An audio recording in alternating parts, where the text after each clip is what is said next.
दीनानाथ दी दरसनिया कांपता शरीर जी शीतल बहे पनिया।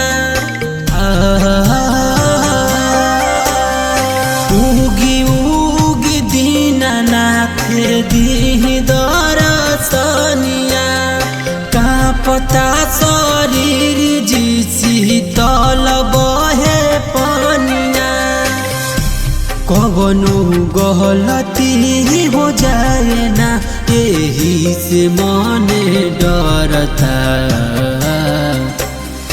उगी उगी है दीनानाथ उगी उगी आज आरा के घाट। उगी उगी है दीनानाथ उगी उगी आज आरा के घाट।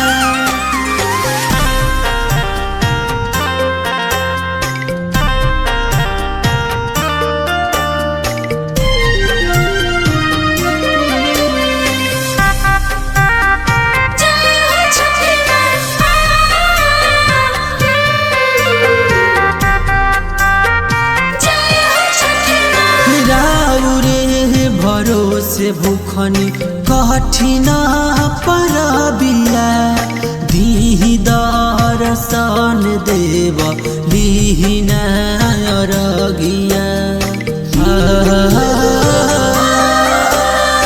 राउरे भरोसे भूखनी कठिन परबिया दीहि दर्शन देव लिहिना अरगिया। कवनो गलती हो जाए ना यही से मन डरता।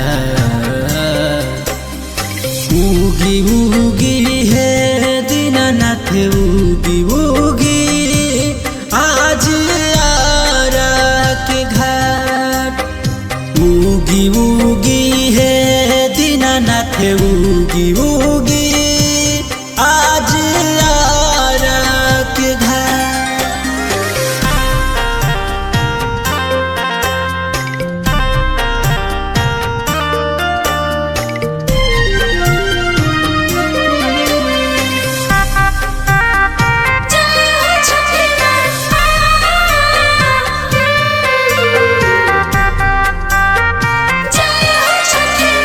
जल बीच खाड़ होई पुकारली तिवैया भइले भिनुसार सगरो बोलली चिरैया।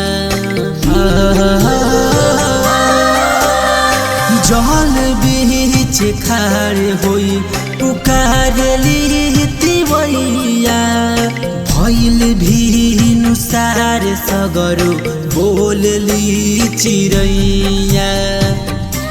हरे राम केला के सुनी नबे बात।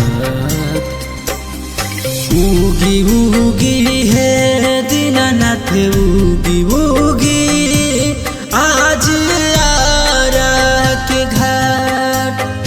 उगी उगी है दीनानाथ उगी उगी